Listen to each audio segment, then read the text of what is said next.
Picture this: a temple older than the pyramids, its towering stone pillars carved with strange and beautiful symbols. But here's the twist: those markings weren't made by one civilization. They were left by two, and yet, despite sharing the same sacred space, these cultures never met, never traded, never even knew the other existed. How is that possible? How could two great societies leave their mark on the same stones, separated only by time? This isn't fiction. It's one of history's most fascinating mysteries, and it's waiting for us at places like Göbekli Tepe, where the past refuses to fit into the neat boxes we try to put it in.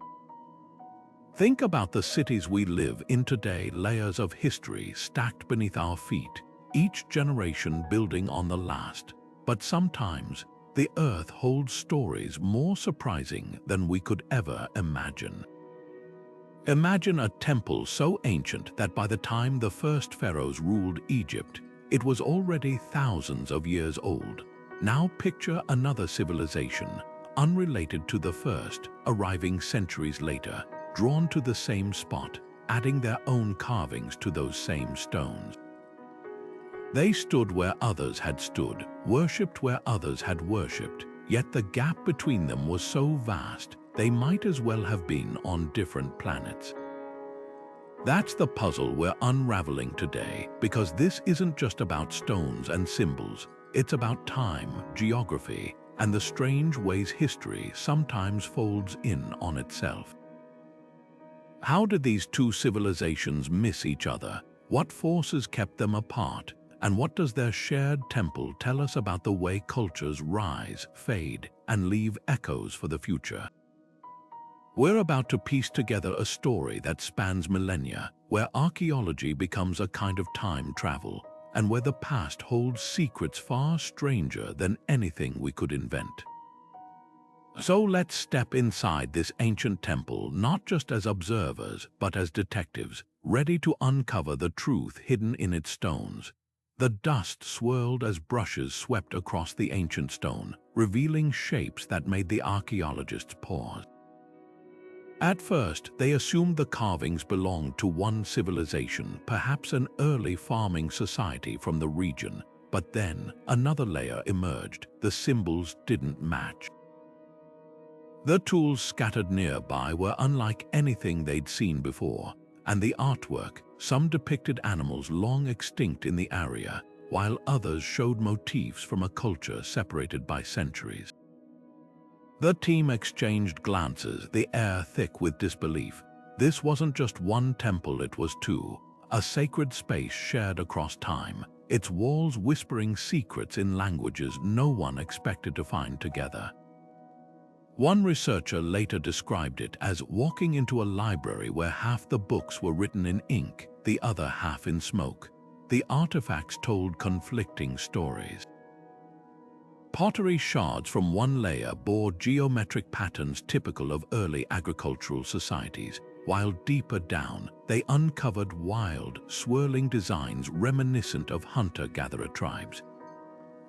Even the orientation of the carvings shifted, some facing the sunrise, others aligned with mountain peaks hundreds of miles away. Nothing fit the established timelines.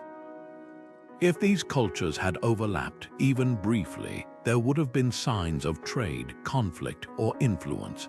But there was nothing, just silence, a gap in history wide enough for an entire civilization to vanish before the next arrived.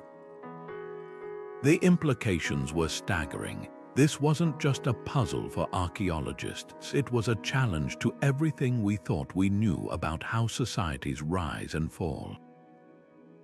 How could two groups so different in technology and belief build upon the same sacred ground without leaving a single trace of interaction? What did it mean that they chose the exact same spot, as if drawn by some invisible thread? The temple became a riddle wrapped in time, forcing experts to question whether human history moved in straight lines at all. Maybe, just maybe, it spiraled, circling back to places of power, leaving echoes for those who knew how to listen.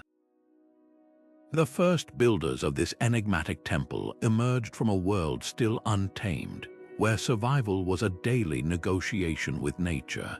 These were no simple tribes. Archaeologists have uncovered evidence of startling sophistication in their stonework, tools that required precise craftsmanship, and carvings so intricate they suggest a deep, almost obsessive reverence for the cosmos. Their pottery shards, found in the lowest layers of the site, bear spirals and animal motifs that seem to pulse with movement, as if capturing the breath of the wilderness around them. One recurring symbol, a serpent coiled around a celestial disk, appears again and again, hinting at a belief system where earth and sky were intertwined. What's truly astonishing is how they manipulated stone without metal tools. The temple's earliest pillars, some weighing over 10 tons, were quarried from bedrock miles away, then dragged and erected with a precision that defies logic. Grooves in the limestone suggest they used ropes and wooden sledges, but the real secret might lie in the artifacts scattered nearby. Polished stone balls, each perfectly spherical, which some researchers believe were part of an ancient weight distribution system. These people didn't just build, they engineered, solving problems with ingenuity that still leaves modern experts in awe. Then there's the mystery of their disappearance. Soil samples tell a story of abrupt climate shifts, long droughts turning fertile land to dust, followed by violent storms that reshaped the landscape. But the temple's final layer from this civilization shows no signs of panic or collapse. Instead, the last carvings are deliberate, almost ceremonial. One pillar depicts a procession of figures carrying bundles toward the horizon, as if documenting a planned migration. Were they following game? Fleeing a dying land? Or did they believe their work here was complete, leaving the temple as a beacon for some future generation they'd never meet? The most haunting clue lies in what they left behind: caches of carved bones arranged in star patterns, ochre-painted stones placed in sacred geometry, and most puzzling of all, a sealed chamber containing nothing but a single child's footprint pressed into clay. These weren't abandoned relics, they felt like offerings or perhaps messages, and centuries later, when the next civilization arrived, they'd unwittingly build their own altars atop these hidden treasures, never knowing whose hands had placed them there. Centuries stretched like a vast ocean between the temple's first builders and those who came next. When the second civilization arrived, the landscape had transformed, forests receded, rivers changed course, and the original builders had faded into legend, if they were remembered at all. These newcomers weren't pilgrims honoring an ancient site. They were pioneers, stumbling upon weathered stones that seemed to whisper of forgotten gods. To them, the temple wasn't a relic, it was a blank slate waiting for their own stories to be carved into its bones. Their tools told a different story. Bronze chisels left marks distinct from the stone-on-stone techniques of their predecessors. They reshaped pillars into altars, smoothing away old symbols to make room for their own. One excavation revealed a haunting example, a relief of a horned deity, its face carefully chiseled off by later hands, replaced with a sun disk. The original carving's outline still lingered beneath, like a ghost resisting erasure. Yet there's no evidence they understood what they'd overwritten. To them, these were just stones, convenient, pre-cut, and inexplicably aligned with the stars. Daily life for these later inheritors revolved around cycles the first builders could never have imagined. Grain silos were built into the temple's outer courts, and animal bones found in hearths show they raised livestock rather than hunting wild game. Their artifacts reveal a society obsessed with celestial patterns, clay tablets etched with lunar phases, beads arranged in orbital sequences.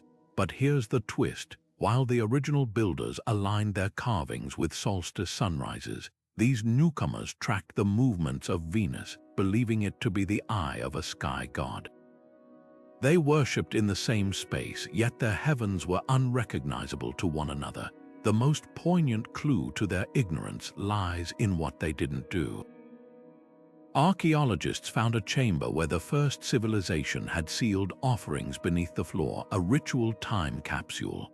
The later builders leveled the ground above it, constructing a granary directly over the hidden chamber without ever breaking the seal.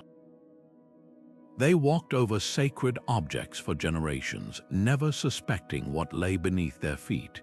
It's as if time itself had drawn a curtain between the two cultures, leaving one to echo where the other had spoken. How could two societies share the same soil yet remain eternal strangers? Geography offers no barrier, no mountains split the region, no rivers divided the land. Perhaps the answer lies in the fragility of memory. The first builders left no written language, only symbols that became indecipherable over centuries. By the time the second civilization flourished, the temple's original purpose may have seemed as distant and irrelevant as the constellations that had shifted in the sky. Or maybe the truth is simpler, that history isn't a chain linking one era to the next, but a series of islands, each rising and sinking back into the sea, unaware of what came before or what would follow. Carbon dating tells a story written in Atoms 1 that reveals just how vast the gulf was between these two civilizations. When scientists tested charcoal from the earliest hearths, then compared it to samples from the later altars, the results were staggering. Over 2,000 years stretched between them. To put that in perspective, imagine if Julius Caesar's Rome and our modern world had never exchanged a single idea, never traded a single artifact, never even knew the other existed. That's the scale of separation we're dealing with here. Time wasn't just a gap, it was an eraser. Stratigraphy, the study of soil layers, shows how environmental chaos may have wiped the slate clean. Core samples reveal a catastrophic drought lasting nearly a century, turning the region into a dust bowl. Then came seismic shifts in trade routes, possibly triggered by distant wars or collapsing empires. The original builders' descendants likely scattered, their oral traditions fading as they adapted to new lands. By the time the second civilization arose, the temple's origins weren't just forgotten, they were unimaginable. Yet the stones remember. Modern laser scanning has uncovered something astonishing: chisel marks on later pillars that precisely mirror the older ones beneath. Though separated by millennia, both cultures used identical techniques to shape the same limestone, following grain patterns only master craftsmen would recognize. It's as if the temple itself whispered secrets across time, guiding hands that never knew they were part of a continuum. Now, spectrography is decoding pigments in the carvings, revealing how both civilizations used ochre from the same distant quarry, a vein exhausted centuries before the second group arrived. How did they stumble upon a hidden cache, or does this hint at something deeper, a sacred geography that drew both cultures to the same sources, blind to the footsteps that came before? The greatest irony lies in what they shared unknowingly. Pollen analysis shows both groups planted fig trees in the temple's courtyard, 2,000 years apart, believing they were the first to do so.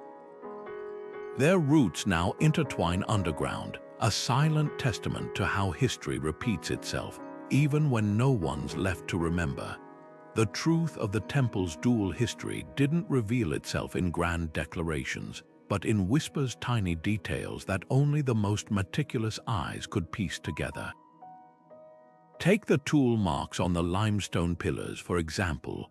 At first glance, they seemed uniform, but under microscopic analysis, a stark divergence emerged.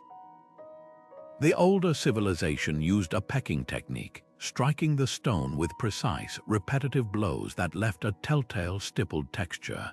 the later builders, armed with bronze tools, dragged their chisels in smooth, continuous grooves. These minute differences became a timeline etched in stone, proving two distinct chapters of craftsmanship separated by oceans of time. Then there were the pottery shards, fragments so ordinary they might have been overlooked. But when researchers sorted them by layer, patterns leaped out. The earliest shards bore residues of wild seeds and animal fats, their clay mixed with coarse grit for durability. Centuries above, the newer fragments were thinner, polished to a sheen, and stained with traces of domesticated grains and olive oil. Even the way they broke told a story. The older pottery fractured along stress points from being carried during nomadic journeys, while the newer pieces showed clean breaks from stationary storage. These weren't just artifacts, they were diaries written in clay. The real smoking gun came from an unassuming drill hole in a corner pillar. Initially dismissed as damage, it turned out to be a ritual deposit, a tiny cavity packed with organic material. Radiocarbon dating of the contents placed it firmly in the era of the first builders, but here's the clincher. The hole had been deliberately sealed with a plug of limestone dust, a practice utterly foreign to the later civilization. When archaeologists found identical plugs in other hidden niches, it confirmed a cultural fingerprint, one the second group never replicated, never even noticed. They'd walked past these sealed secrets every day, oblivious. Perhaps the most poetic clue lay in the temple's orientation. Both civilizations aligned their carvings to celestial events, but their skies weren't the same. Precession, the slow wobble of Earth's axis over millennia, had shifted the stars. What the first builders revered as the rising of the Pleiades at the winter solstice would have been invisible to their successors, lost in daylight. Their shared temple wasn't just a crossroads of cultures, but of cosmic calendars, each marking time in a universe that had quietly rearranged itself between their visits. These forensic techniques are rewriting history's rulebook. If two societies can occupy the same space with zero interaction, what does that mean for other sites? Consider Çatalhöyük in Turkey, where Neolithic paintings layer beneath Bronze Age floors, or the megaliths of Malta, where temples were repurposed by cultures speaking lost languages. The past isn't a ladder of progress, it's a palimpsest with stories bleeding through the parchment. And as we refine our tools from 3D modeling that reconstructs vanished pigments to AI that deciphers eroded inscriptions, we're learning just how many silent dialogues between civilizations are waiting to be heard. There's something haunting about standing in a place where time collapses, where the footsteps of strangers, separated by centuries, press into the same earth without ever knowing it. This temple isn't just an archaeological curiosity, it's a mirror reflecting a profound truth about human nature. We sanctify spaces, imprint them with our beliefs, and then vanish, leaving behind echoes that future generations might mistake for their own. The first builders carved serpents into the pillars, symbols of renewal and the cyclical nature of life. 2,000 years later, their successors chiseled sun discs into those same stones, unaware they were retracing sacred geometry their ancestors had mapped in myth. It's as if the human mind, when faced with the numinous, keeps circling the same invisible center. Modern cities hold similar secrets. Beneath Mexico City's cathedral, Aztec temples whisper through the foundations. In Rome, medieval churches perch atop Mithraic shrines, their altars aligned to the same subterranean currents.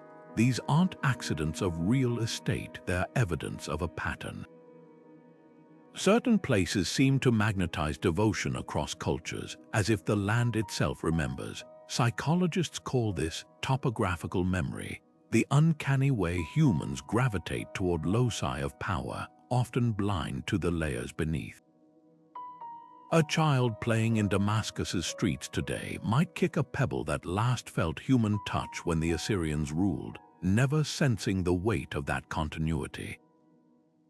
Rituals compound the mystery. At the temple, both civilizations buried offerings in the same corner. One group interred carved bones, the other bronze figurines, never realizing they were completing a gesture older than language. Anthropologists see this repetition in Haiti, where Vodou ceremonies unknowingly mirror West African rites preserved through slavery. The steps survive even when the story doesn't. Perhaps this explains why the later builders felt drawn to the temple's ruins. Some subliminal recognition, like déjà vu written in stone. Does this mean sacredness is inherent in the land, or do we project it through collective memory? The temple stones offer no easy answers, but its layered altars challenge our linear view of history. Civilizations aren't solitary peaks, they're waves rising and falling, each leaving traces in the sediment. When we uncover them, we're not just studying the past, we're eavesdropping on a conversation that spans millennia, one where the participants never meet, yet somehow keep replying. The temple didn't rise from just any patch of earth. It stood at a geographical crossroads where rivers, trade winds, and migratory paths converged like threads in a grand tapestry. For the first builders, this was a land of abundance. Springs bubbled from limestone fissures, wild wheat swayed in the breeze, and obsidian deposits glittered in nearby hills. They chose this spot not by accident, but because the earth itself seemed to hum with energy. Centuries later, when the second civilization arrived, those same springs still flowed, though the forests had thinned and the obsidian veins were long exhausted. Geography had whispered to both groups, calling them to the same stage, though they performed different plays. Rivers tell part of the story. Core samples reveal that the first builders relied on seasonal floods to nourish their crops, aligning their rituals with the water's pulse. Their carvings depict fish leaping through spirals, a tribute to the lifeblood of their world. But by the time the second civilization flourished, the rivers had shifted course, carving new channels miles away.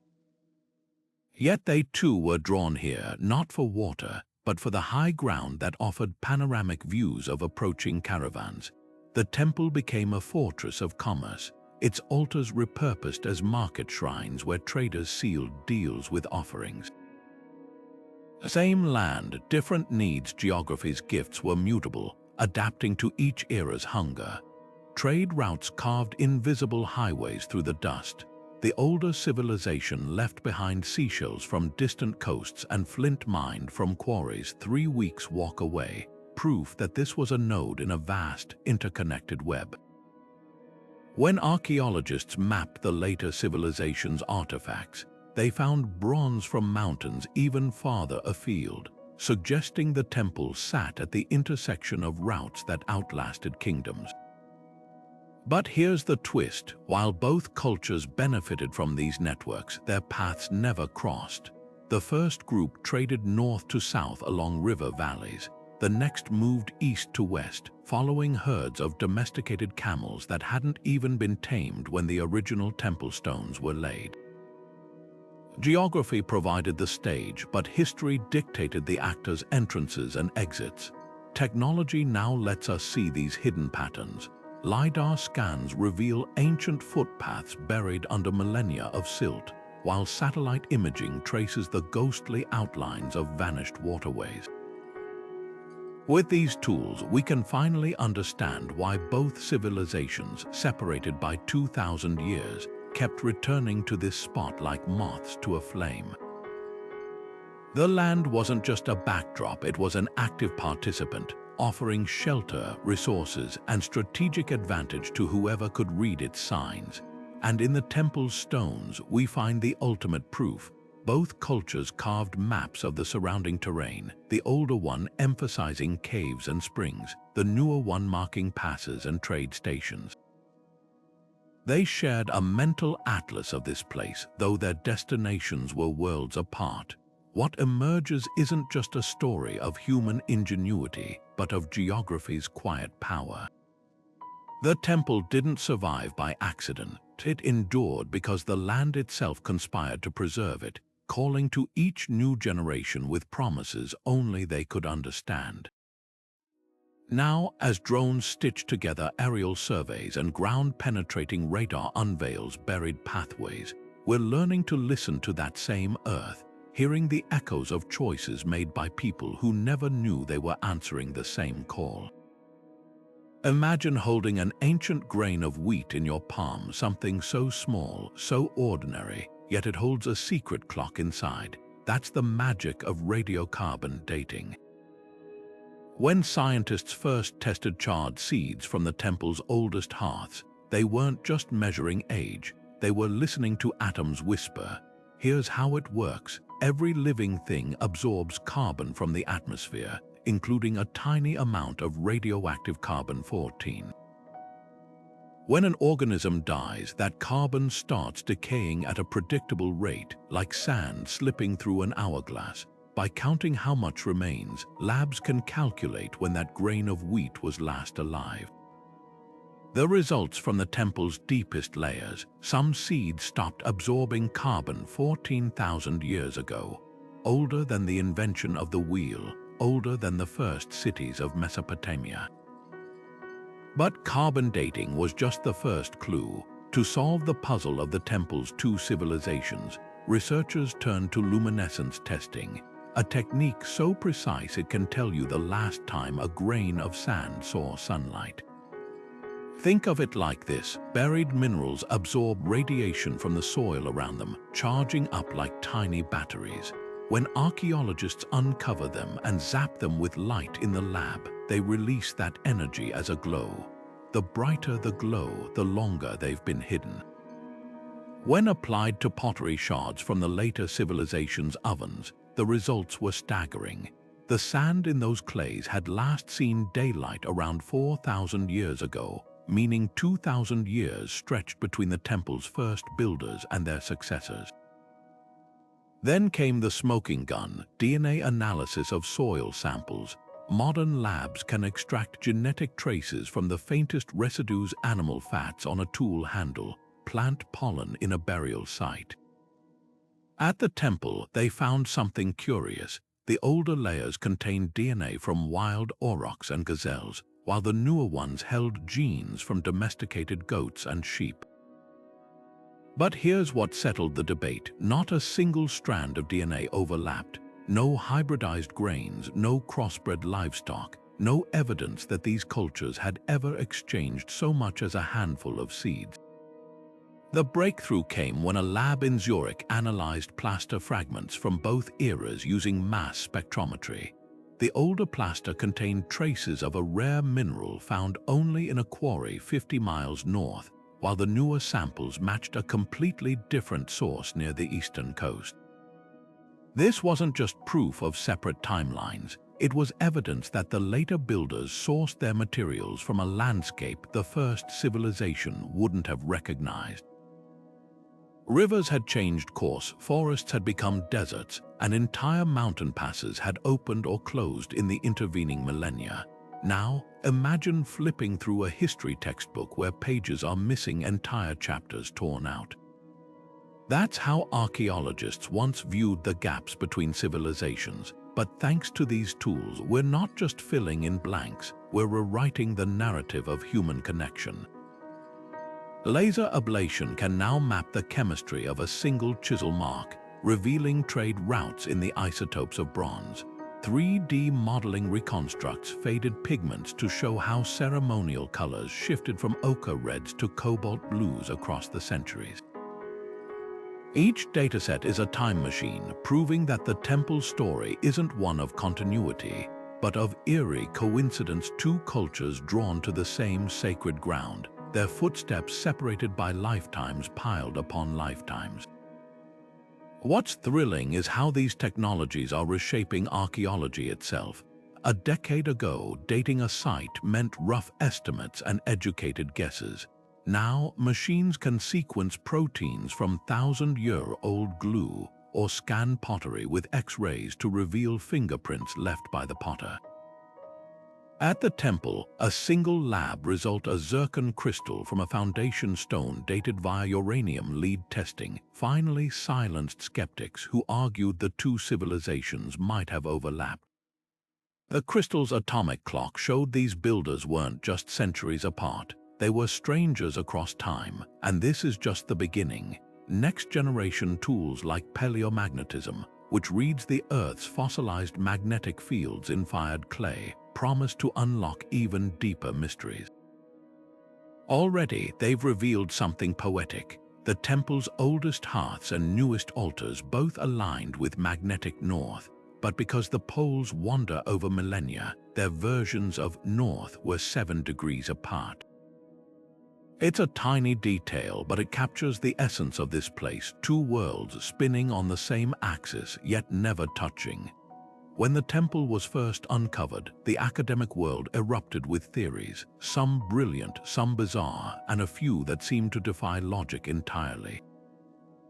Early archaeologists, dazzled by the sheer scale of the structure, insisted it must have been the work of a single, advanced civilization spanning millennia. Never mind that the carvings depicted animals separated by epochs, or that the tools found in different layers looked like they belonged to different planets. The idea of two unrelated cultures sharing a sacred space was so radical, so against the grain of conventional history, that scholars twisted themselves into knots trying to explain it away. One particularly stubborn theory claimed the temple was built by a lost master race who influenced both cultures, a notion that said more about early 20th century obsessions than actual evidence. Then came the wilder speculations. Before carbon dating settled the timeline, a vocal minority insisted the temple's precision stonework could only be the work of ancient astronauts. Never mind that the same hands that carved the pillars left behind primitive flint tools in the rubble. The allure of extraterrestrial intervention overshadowed the real miracle, that humans with nothing but patience and ingenuity could move mountains. The irony, later excavations proved both civilizations used leverage and sledges, techniques still employed by stonemasons today. The truth was mundane yet extraordinary. Our ancestors were just that capable. Even respected scholars fell into traps of assumption. A famed historian in the 1950s published a best-selling book arguing the temple's later editions were degenerate copies of the original work, blinded by the bias that art must evolve linearly toward refinement. It took a young graduate student pointing out that the crude carvings were actually sophisticated astronomical charts, mapping stars invisible to the earlier builders due to Earth's axial precession, to dismantle that narrative. The lesson: sometimes what looks like decline is just difference. The real turning point came when two researchers, one a traditional archaeologist, the other a geologist, teamed up to study the temple's mortar. The older civilization used a lime plaster mixed with volcanic ash, a recipe lost for centuries. The newer builders relied on clay binders. When their findings were published, the backlash was fierce. Colleagues accused them of splitting history to chase headlines, but then something remarkable happened. Labs worldwide replicated their results. Tools once dismissed as contaminated were re-examined. Paradigms shifted, not with a bang, but with the quiet accumulation of data that couldn't be ignored. What's fascinating is how cultural biases shaped those early missteps. Western scholars initially assumed the temple must have been a palace or fortress, projecting European notions of power onto a space that, for its builders, was likely something far more fluid: part observatory, part communal kitchen, part spiritual crossroads. Indigenous researchers later noted parallels with oral traditions describing living temples where daily life and ritual intertwined. It was a reminder that sometimes the biggest obstacle to understanding the past isn't a lack of evidence, but the baggage we bring to it. Now, those flawed early theories serve a vital purpose. They're cautionary tales about humility in the face of history, because the temple's greatest revelation isn't just about two civilizations. It's about how easily we mistake the unfamiliar for the impossible, and how often the truth waits patiently for us to run out of wrong ideas. Archaeology, like any science, has worn the blinders of its time. When the temple was first discovered, teams arrived with notebooks filled with European frameworks, expecting to find hierarchies, kings, and wars where there might have been none. They meticulously catalogued the advanced carvings while dismissing the older, abstract symbols as primitive doodles. Why? Because their 19th century playbook said art must evolve from crude to refined, ignoring cultures where simplicity held spiritual depth. One field journal even described the temple's earliest spirals as childish, missing how they mirrored celestial patterns still used by local herders to track seasons. The colonial lens distorted more than aesthetics. Early reports assumed the massive pillars required slave labor, a projection of pyramid-building narratives onto a site where tool marks suggest communal effort.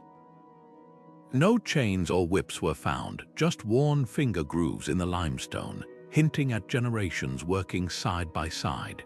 Worse, when indigenous team members pointed out that the random stone balls matched game stones still used in regional rituals, their insights were filed as folklore, not data. It took decades for science to admit those spheres were ancient calculators, used to align pillars with solstice sunrises. Today's toolkit looks radically different. Archaeologists partner with oral historians, recognizing that a griot song might hold clues no shovel can uncover. At the temple, elders from nearby villages identified carvings of extinct animals not as fantasy, but as ancestral memory. Their stories preserved species science thought had vanished millennia earlier. Geneticists then tested bone fragments in the oldest layers and found a match, the very creatures from those myths. Meanwhile, female researchers noticed that the so-called altars were actually grinding stones, their concave surfaces stained with wild grain residue.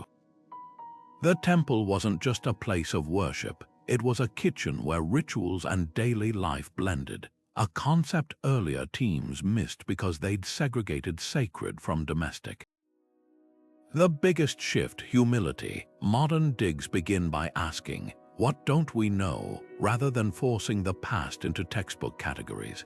When a descendant community described the temple as a living calendar, physicists used 3D modeling to prove its shadows marked equinoxes across epochs. Chemists collaborating with local potters recreated ancient plasters, revealing recipes lost to academia but preserved in village traditions. Even the child's footprint, once dismissed as incidental, gained new meaning when elders shared coming-of-age rites involving clay, a tradition spanning generations. Oral histories now thread through excavations like vital nerves. A bard's tale about the people who walked with snakes led researchers to uncover serpentine processional paths beneath later floors. Another story about a great drying, aligned with sediment cores showing a catastrophic drought, one that might explain the first civilization's disappearance. These aren't just colorful asides, they're alternate archives where time is measured not in strata but in generations of shared memory. What lingers most powerfully is the realization that every dig site is a palimpsest of human stories, some in languages we're only now learning to hear.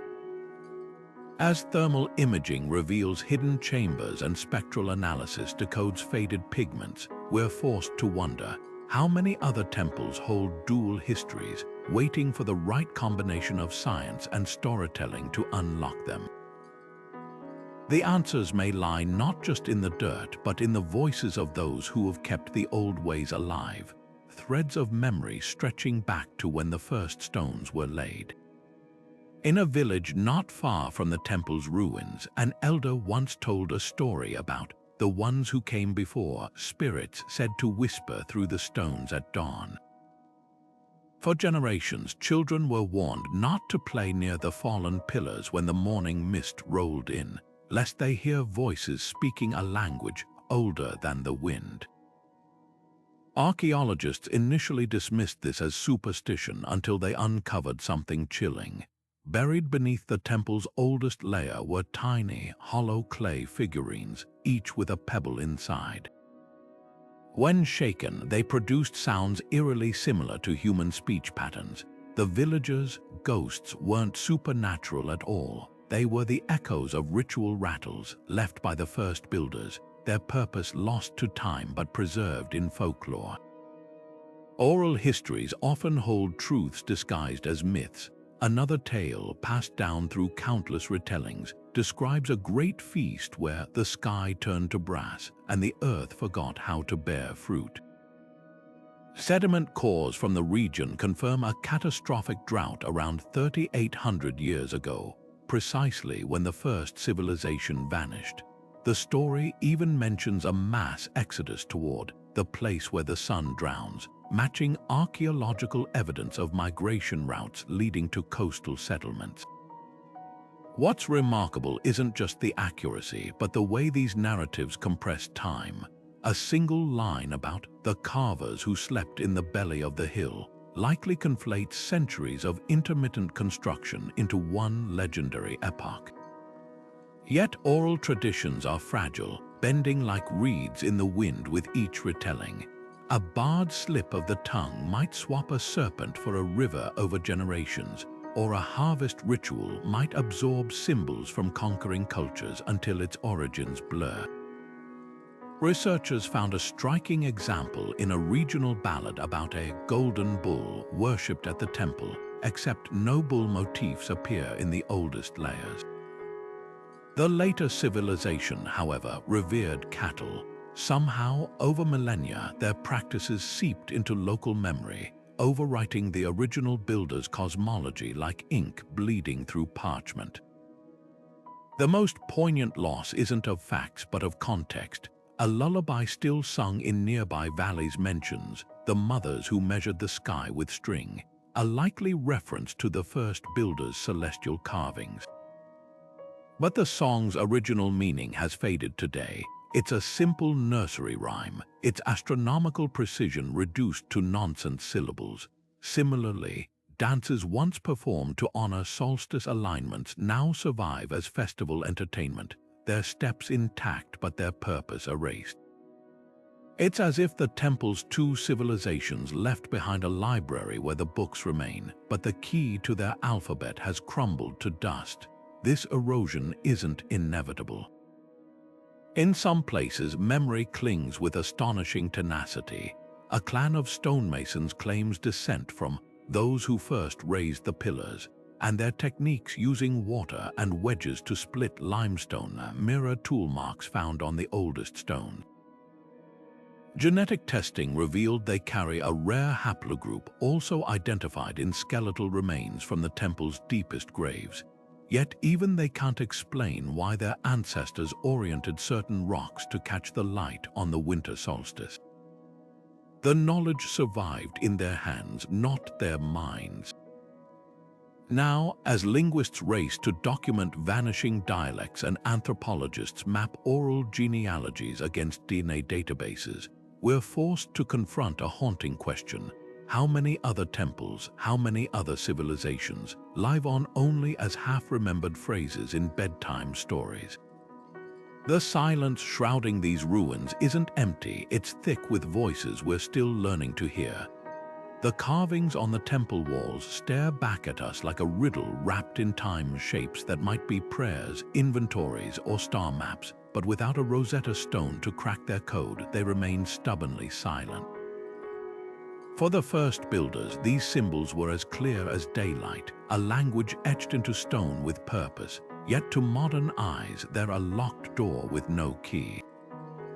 Unlike Egyptian hieroglyphs or Mesopotamian cuneiform, which gave up their secrets through bilingual inscriptions, this temple's earliest markings offer no such cheat sheet.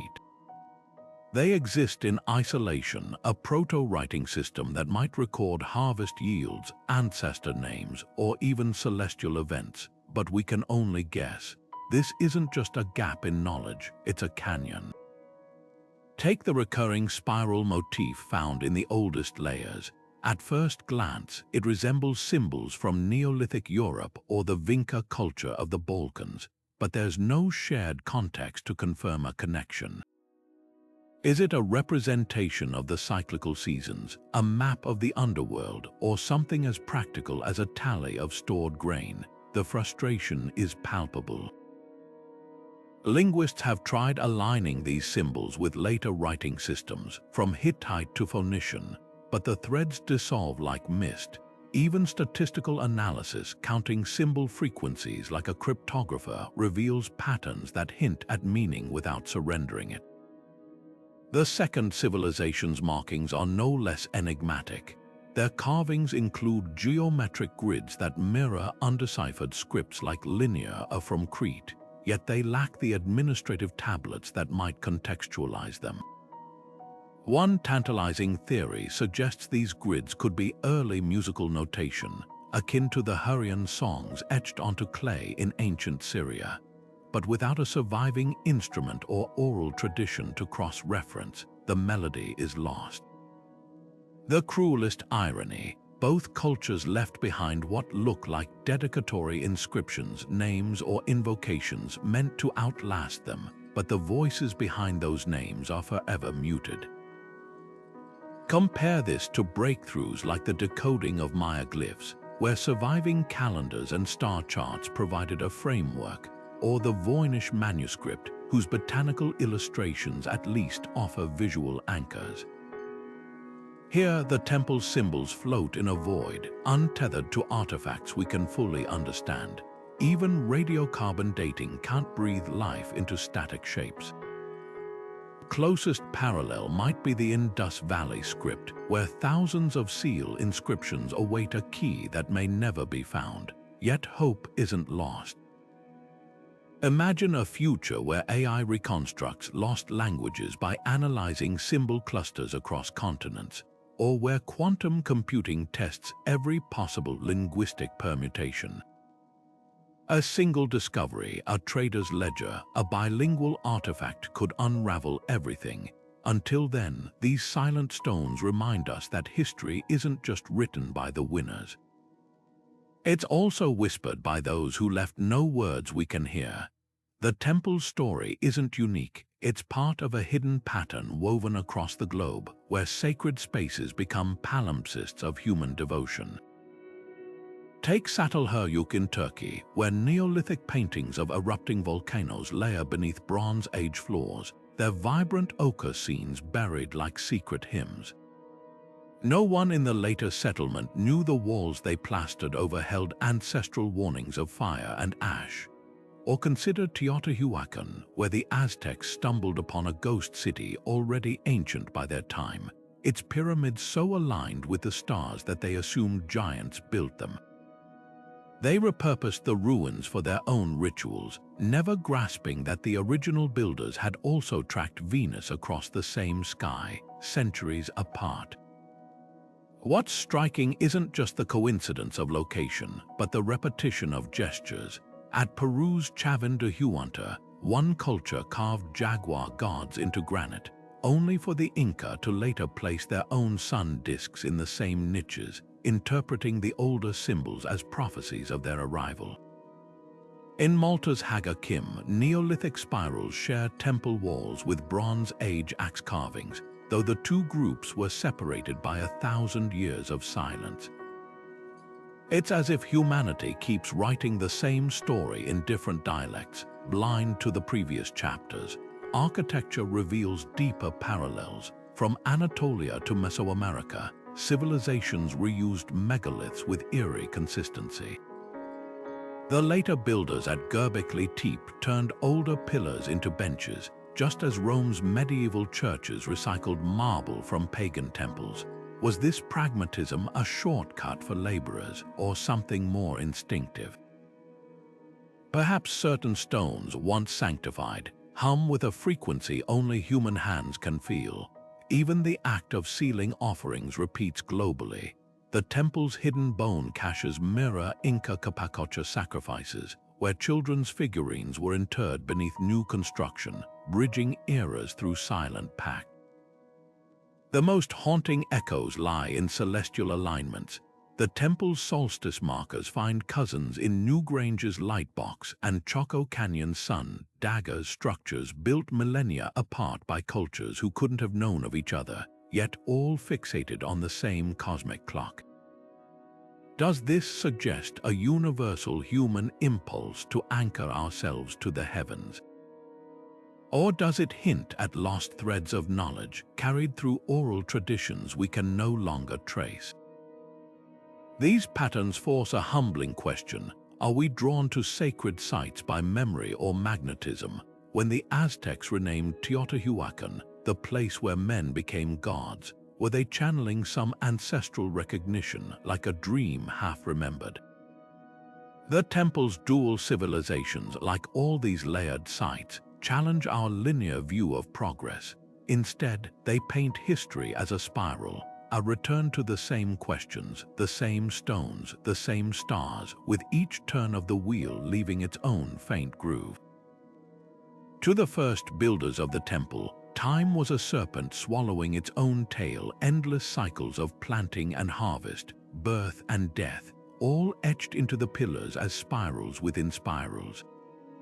Their carvings tracked celestial events with precision, not to mark linear progress but to honor recurring rhythms, the Pleiades returning to the winter sky, floods retreating as they had for generations.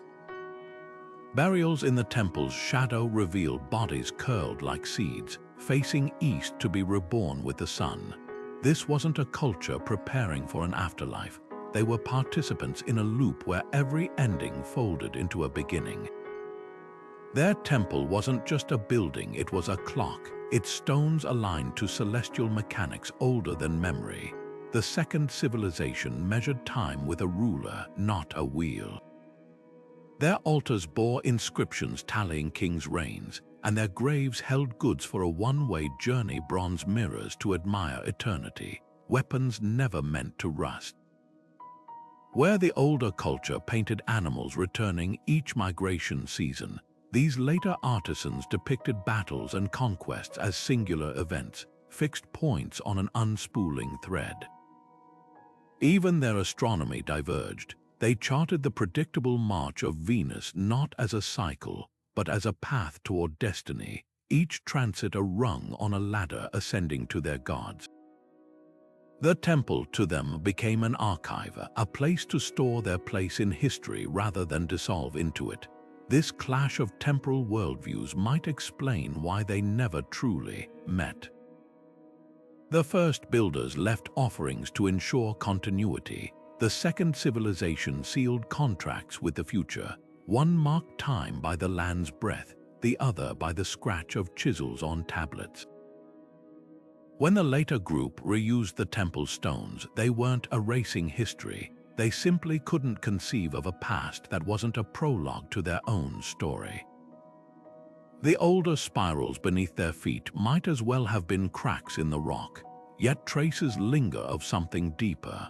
The second civilization buried their dead in the same sacred corner as their predecessors, though their graves faced west instead of east.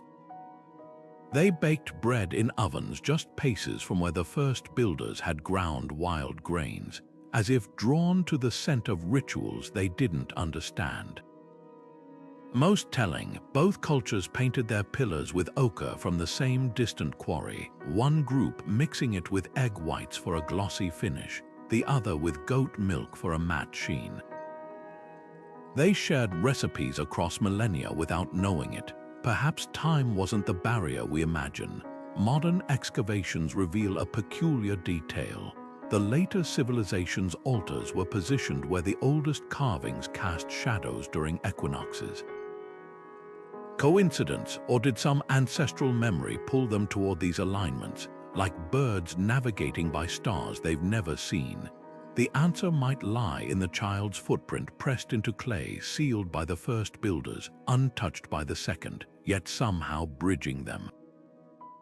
A moment preserved not as history but as a whisper neither culture could quite hear. There's a quiet power to certain places, a magnetism that pulls people back across centuries, as if the land itself remembers. The temple's first builders felt it when they aligned their pillars to the solstice sunrise, their hands tracing the same limestone curves that would later guide the second civilization's chisels. Both groups, separated by 2,000 years, buried offerings in the earth, one with carved animal bones arranged in constellations, the other with bronze figurines clasped like prayers. Neither knew they were completing a ritual older than memory, yet their gestures mirrored each other with uncanny precision. It's as if the ground beneath them hummed with a frequency only the devout could hear. An archaeologist working the site once described kneeling to brush dust from a child's footprint preserved in clay, only to notice her own knee print sinking into the same spot. For a heartbeat, she wrote, "I wasn't just studying history, I was part of its pulse. That's the haunting beauty of layered sacredness." The later builders may not have understood the spirals they carved over, but they sensed something. Why else would they place their altars exactly where the oldest shadows touched at equinox?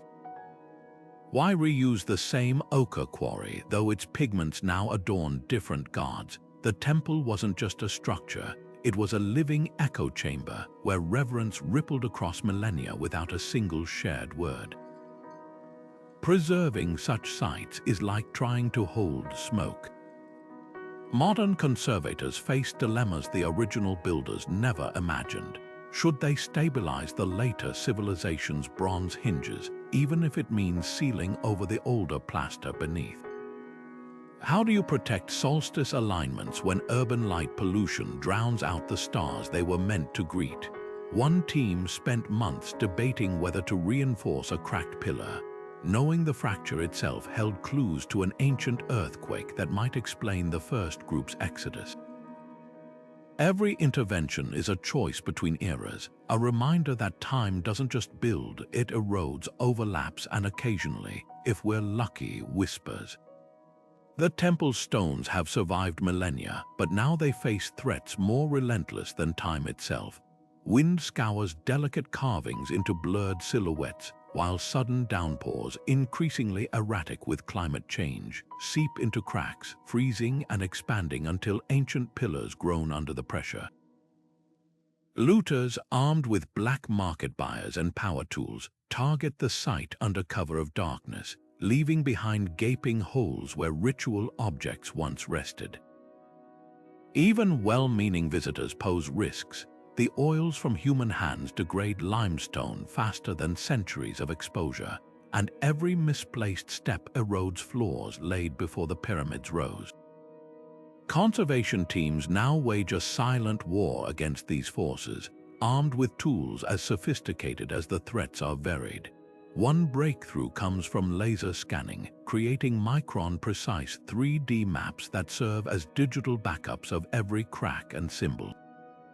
These aren't just records, they're resurrection blueprints. When a storm toppled a pillar last year, restorers used the scans to reposition it atom by atom, matching tool marks invisible to the naked eye. Meanwhile, drones equipped with thermal cameras patrol for looters, their infrared eyes spotting disturbances in soil moisture that hint at illegal digging. The most ingenious solution, a nanocoating developed by materials scientists, sprayed onto carvings to repel water and pollutants while remaining invisible, a microscopic shield woven from chemistry and sheer necessity. Tourism presents a paradox. The very people who fund preservation also accelerate decay. The solution, controlled access modeled after France's Lascaux caves, where replicas nearby satisfy curiosity while the originals rest in monitored silence. At the temple, a virtual reality station now stands a kilometer away, offering visitors an immersive tour complete with reconstructed pigments and sounds ochre-red serpents slithering across pillars, the imagined chants of long-gone priests. Its preservation through illusion, giving the public wonder without the wear. The stakes crystallized when researchers compared the temple to Marib in Yemen, a once glorious site now crumbling into oblivion. Looters there sold inscribed bricks as garden decor, while unchecked erosion dissolved entire frescoes. By the time UNESCO intervened, over 60% of the carvings had vanished, a cautionary tale of what happens when vigilance falters. What fuels the fight to save the temple isn't just science, it's stories.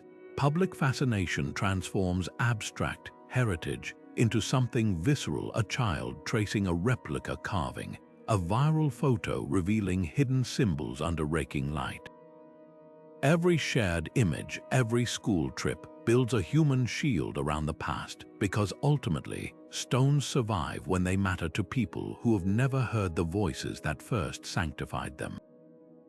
There's something irresistible about a mystery that defies the textbooks, a story where history doesn't march in straight lines but spirals into hidden corners. The temple's tale of two civilizations, separated by millennia yet bound to the same stones, taps into a deep human craving, the suspicion that the past holds secrets grander than the official record. It's no surprise that viral documentaries frame such sites as proof of lost advanced cultures or ancient alien contact, spinning silk from fragments.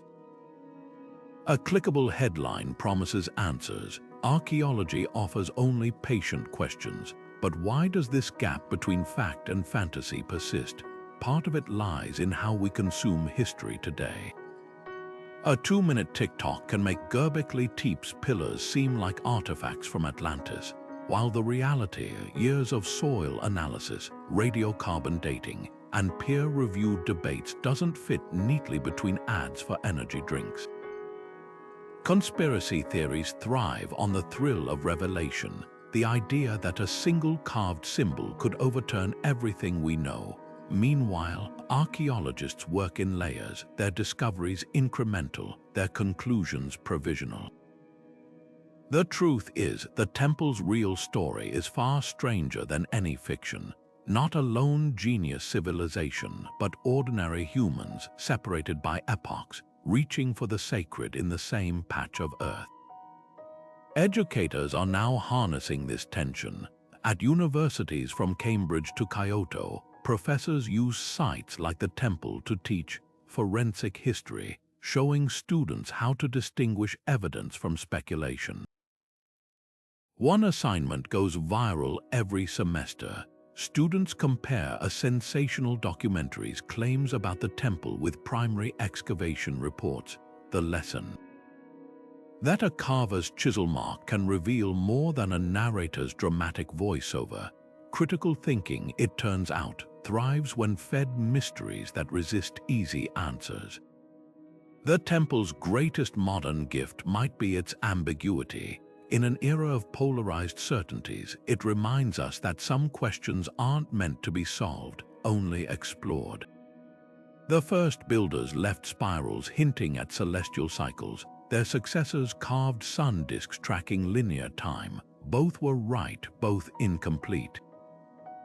Maybe what draws us isn't the need to crack the code, but the humility it demands, the recognition that future generations might walk our city ruins, piecing together fragments of our lives, and still miss the heart of who we were.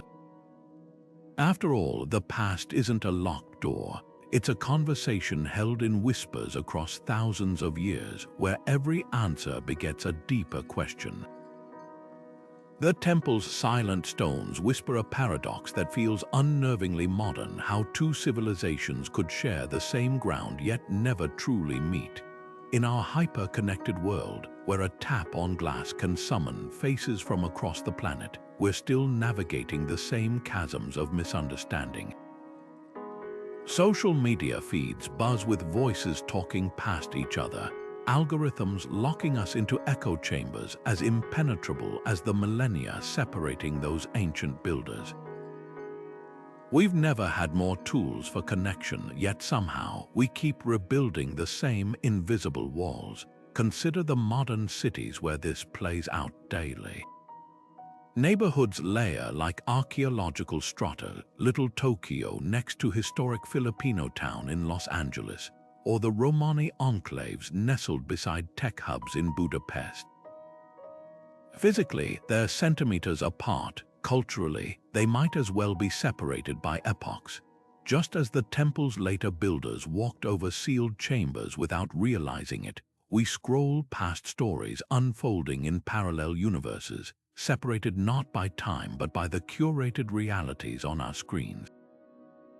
The irony is almost poetic. Our digital age has given us the power to bridge continents in seconds, yet we're still learning how to read the carvings right in front of us. The temple's deeper lesson isn't about isolation, it's about the fragile threads that somehow persist.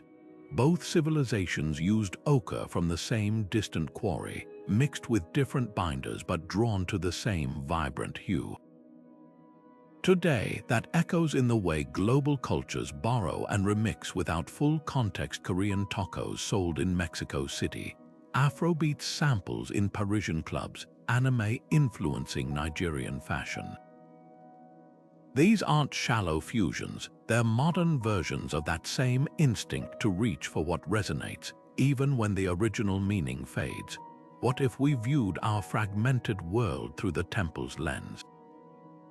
Not as a warning, but as proof that connection doesn't require full understanding.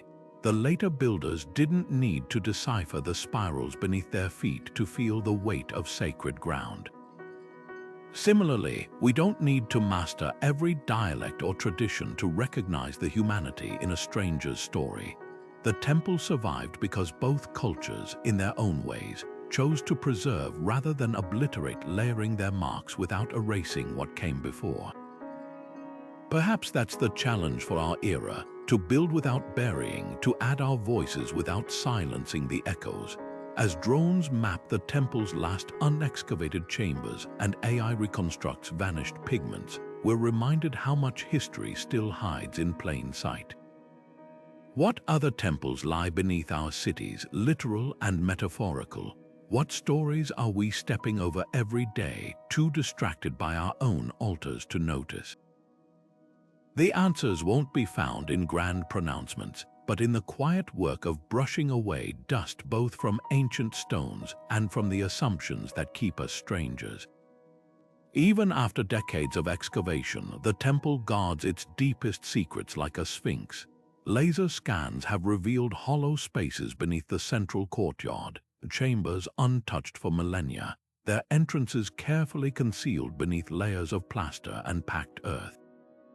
Archaeologists suspect these could be ritual repositories, perhaps holding the original builders' most sacred objects, sealed away before their mysterious departure.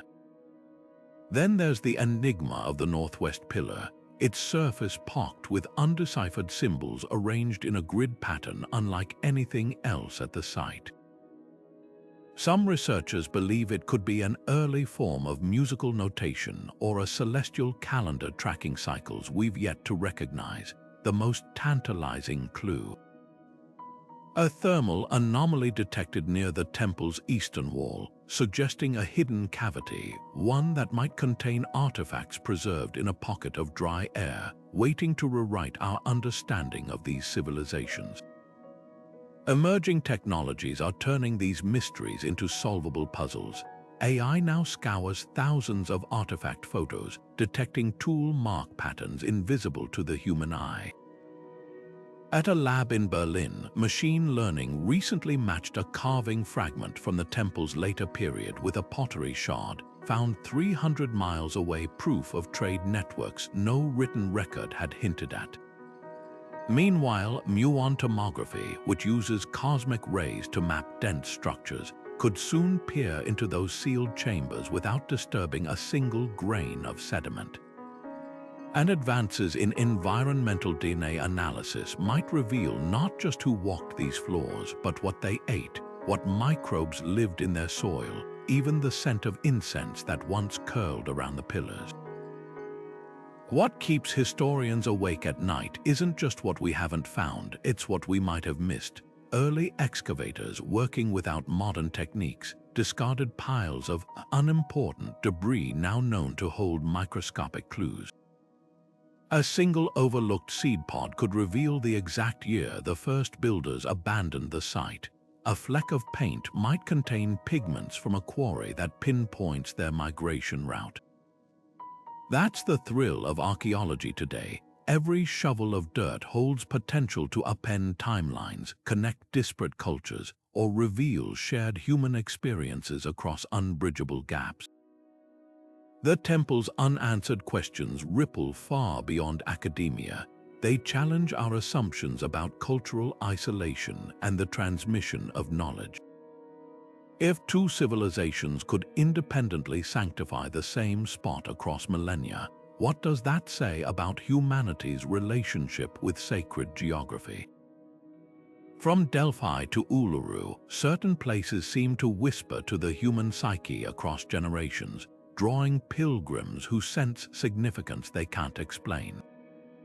The temple's greatest gift may be its insistence that history isn't a straight line. It's a spiral where even the most disconnected eras can touch, if only through the stones they both chose to carve. The temple's silent stones speak to something far larger than archaeology. They're a mirror held up to humanity itself, reflecting our deepest struggles and triumphs across time. Think about it, two civilizations separated by millennia, drawn to the same patch of earth, leaving behind fragments of their worlds without ever knowing the other existed. This isn't just a curiosity of history, it's a profound lesson in how cultures rise, fade, and sometimes echo in ways no one could predict. Migration isn't just about movement, it's about memory. The first builders may have vanished, but their choice is the alignment of pillars to the stars. The ochre from distant quarries rippled forward, invisible threads tugging at the hands of those who came later. Consider what this means for us today. In an age where information feels eternal, the temple reminds us how fragile knowledge truly is. Those intricate carvings. They were as clear as street signs to the people who made them, yet to us, they're a cipher. Oral histories that once carried the weight of law and belief can dissolve into half-remembered rhymes. As one archaeologist working at the site put it, we dig not to find answers but to remember how much we've forgotten. That humility is the temple's real gift, the recognition that every civilization, no matter how brilliant, is just a layer in a story far grander than any one era can hold. Yet there's resilience here too. The later builders may not have understood the spirals beneath their feet, but they felt something powerful enough to sanctify the same ground. It's a pattern we see everywhere, from the way Roman temples became Christian churches to how indigenous songlines in Australia preserve landscapes altered by time. Certain places seem to whisper across generations, pulling people back not through shared language, but through something deeper, a recognition that this spot, this alignment, this view of the horizon matters. The temple challenges us to ask, what are the places we're drawn to without knowing why? What echoes might we be part of? This mystery isn't just about the past, it's about how we navigate the present. In a world where cultures collide and blend, the temple offers a quiet antidote to the myth of purity. No civilization emerges from a vacuum. We're all building on layers we'll never fully see. Maybe that's why the child's footprint pressed into clay feels so haunting. It's not just a relic, it's a reminder that time bends in ways we can't predict, leaving behind moments of connection as fragile as they are beautiful. So as we circle back to where we began, the enigma of a shared temple, two civilizations passing like ships in the night, we're left with a question that isn't just about archaeology, but about us. What will future generations uncover from our lives, and how much will they misunderstand? The stones don't just hold secrets, they hold a mirror, asking us to consider what echoes we'll leave behind.